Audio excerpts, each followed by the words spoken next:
Page number 35, question number 4. Find the HCF by prime factorization. Part A. The numbers are 64, 148 and 60. First, we find the factors of 64. It is 2, 2, 2, 2, 2 and 2. Now the factors of 148 is 2 7s are 14, 2 4s are 8, 2 3s are 6, 2 7s are 14 and 37 into 1.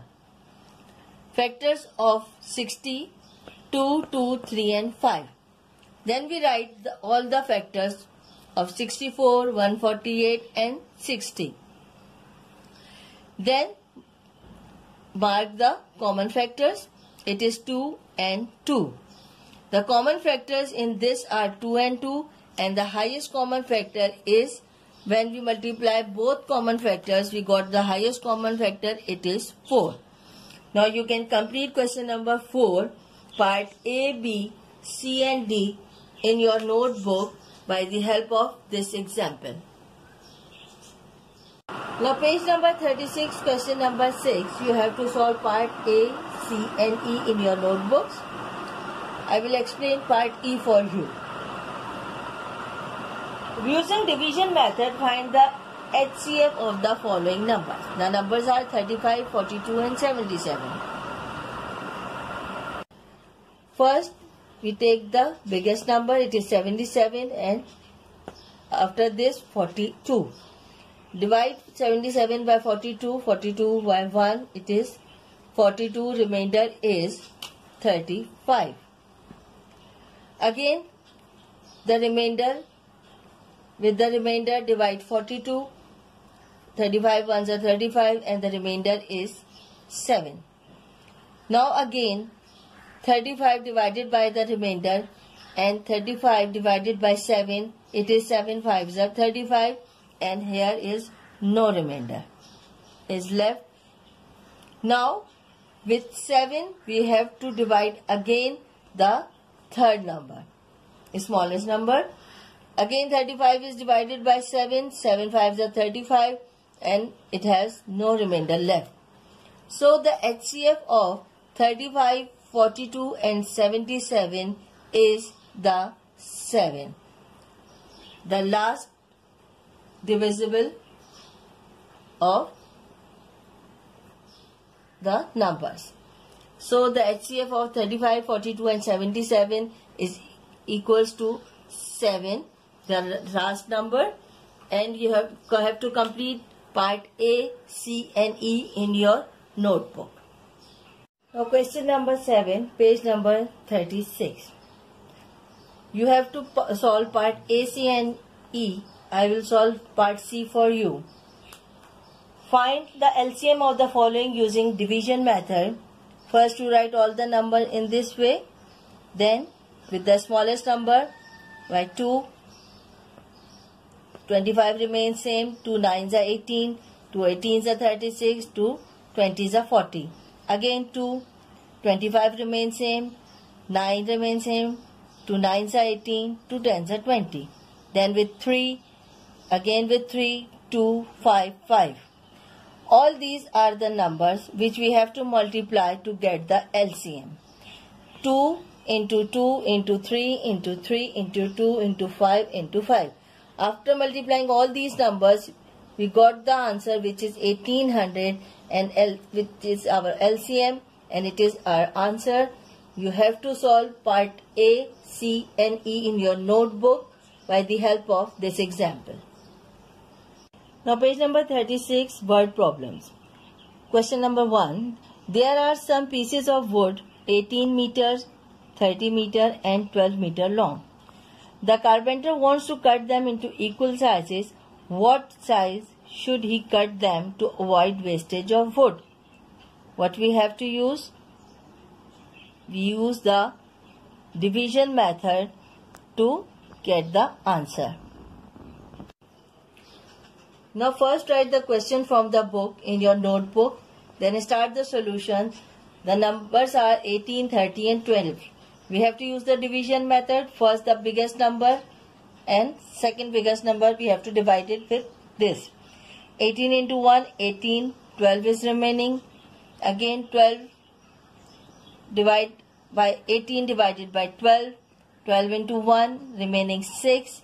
Again 12 is divided by 6. The answer is 2. And there is no remainder is there. So with this 6 we again have to divide this 12. Here 6 2s are 12. It means no remainder is left. Your answer is 6, which is the last divisible.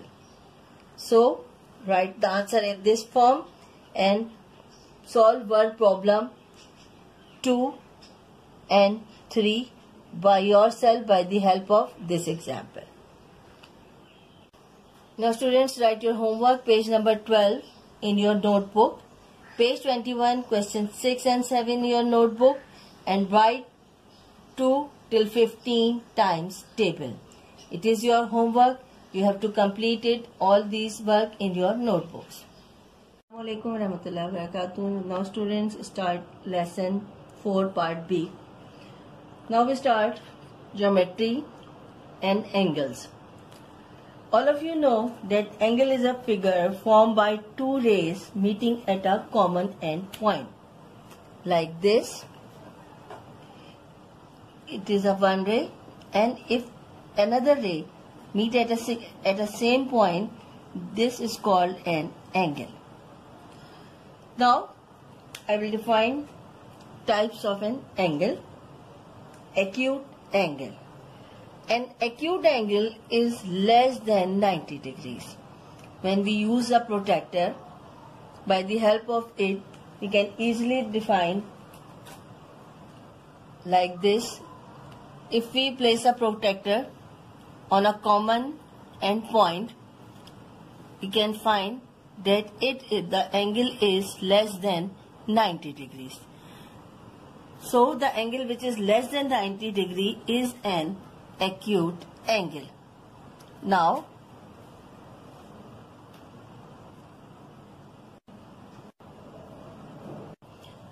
right angle.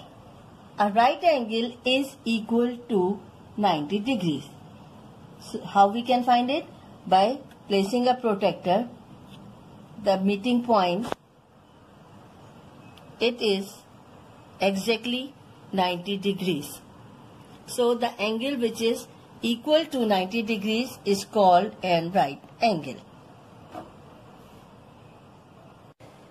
Now obtuse angle. An obtuse angle is more than 90 degree but less than 180 degrees. How can we measure it? By placing a protractor on a meeting point like this. The straight line shows 180 degrees, so it is greater than 90 degrees but less than 180 degrees. So this type of angle is called an obtuse angle. Now straight angle. A straight angle is equal to 180 degrees. It is a straight line, that is why it's called straight angle. We place a protractor on that point and it is a straight line showing an straight angle.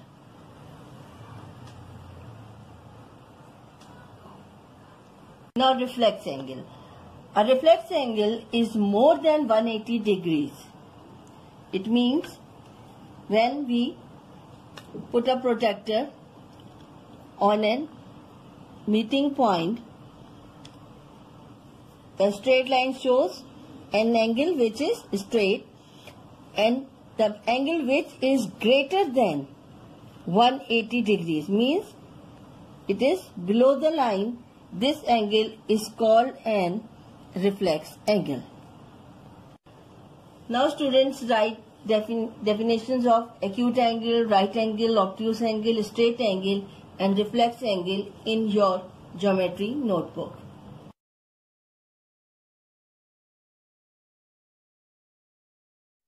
Now start our exercises of textbook. Open page number 125. First, write the date over there. An acute angle is any angle greater than 0 degree but less than 90 degrees. An angle which is greater than a right angle but less than 180 degrees called an right angle means 90 degrees angle. It is an obtuse angle. A reflex angle is any angle which is greater than dash but less than dash. Greater than 180 degree straight line and less than 360 degrees means whole circle. Two right angles make a dash angle.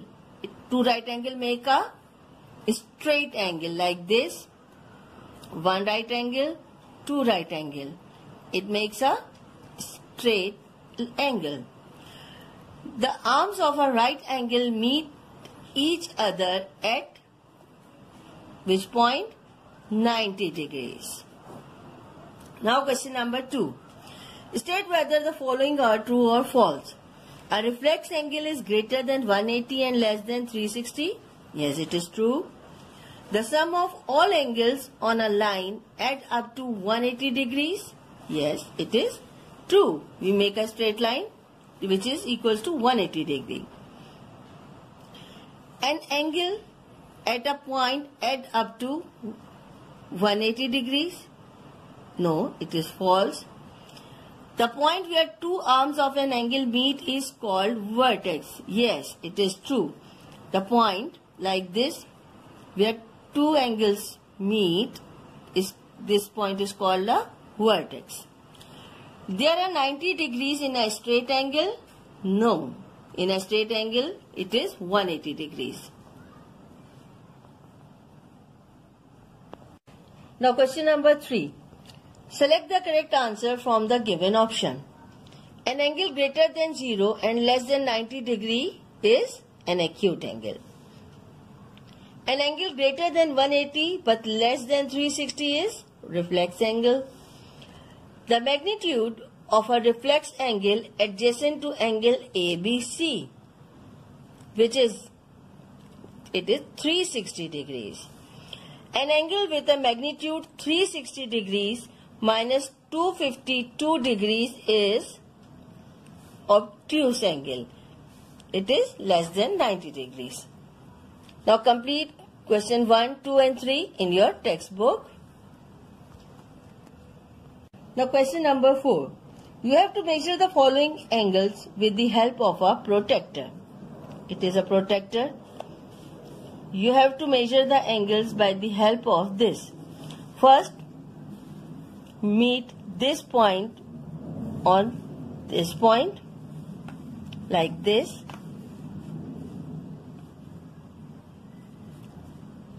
Place a straight line on this point and now check your angle. This angle is equals to how much? 30 degrees. Angle RST, angle RST is equals to 30 degree. Now part B. Again, put this point on a meeting point and straight line over there. Now check the angle. This angle is equals to 60 degree.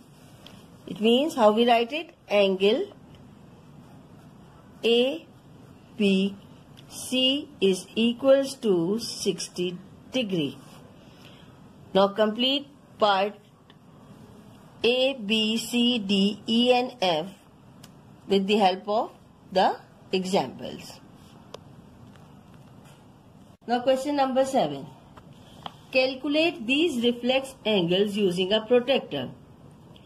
For reflex angle, we have to subtract it from 360 degrees. Because the whole circle is equals to 360 degrees and we have to, for finding reflex angle, we have to subtract the given angle from 360 degrees. Now by using the protractor, we can find it. Again, place this point to meeting point. The angle is equals to 130 degrees. So, how we find the reflex angle? By subtracting 130 degrees from 360 degrees. It is equals to 230 degree. So, angle XYZ is equals to 230 degrees. Like this, complete exercise part B, C and D in your textbook. Complementary angles. If two angles are complementary, if their sum is 90 degrees, means if there are two angles like this, angle ABC and angle BC, CB and D. These are two angles. And the sum of two angles, this angle is 25 degrees and another angle is 65 degrees. If the sum of two angles, if we add two angles, 25 plus 65, it is equals to 90 degrees. So these two angles are complementary angles. Now supplementary angles. Two angles are supplementary if their sum is 180 degree. That is, the angle lie on a straight line, because 180 degree means a straight line angle. So if two angles like RST is 130 degrees and angle TSU is 50 degrees. When we add 130 and 50, it is equals to 180 degree. So these angles are supplementary angles. Now students, write these definitions in your geometry notebook.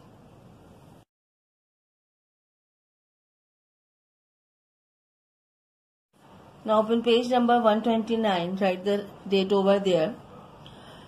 Adjacent angles have a common side and a common vertex, like this.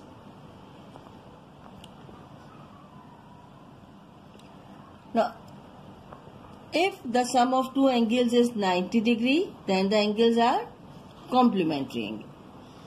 Two angles are supplementary if their sum is 180 degrees. We cannot find the complementary of 90 degree angle.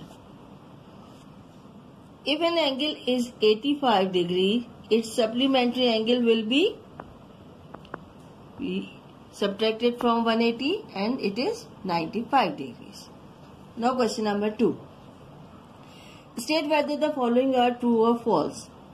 The supplementary angle of a right angle is a right angle. Yes, it is true.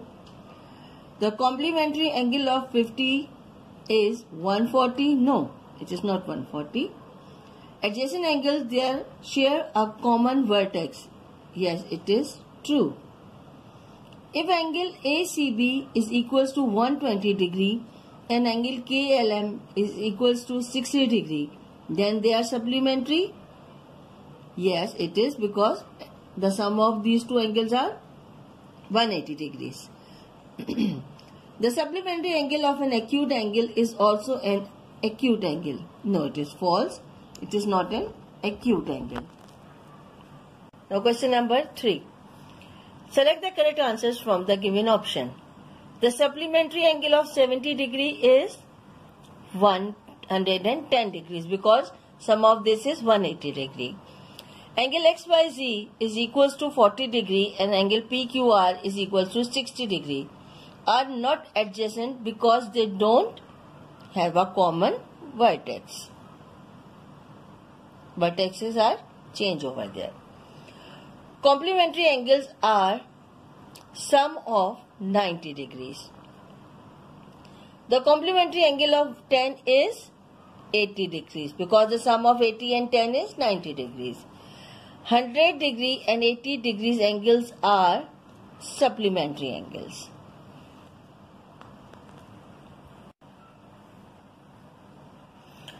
Now find the complementary angle X in each of the following right angles using a protractor. We can also use protractor, put protractor over there and find this angle. We can check it by this. It is a complementary angle. It means we have to subtract 90 minus 35. And what is the answer?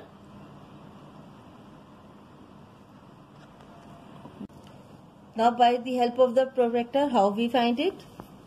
Find the, like this, we place the protractor in this way and find the angle.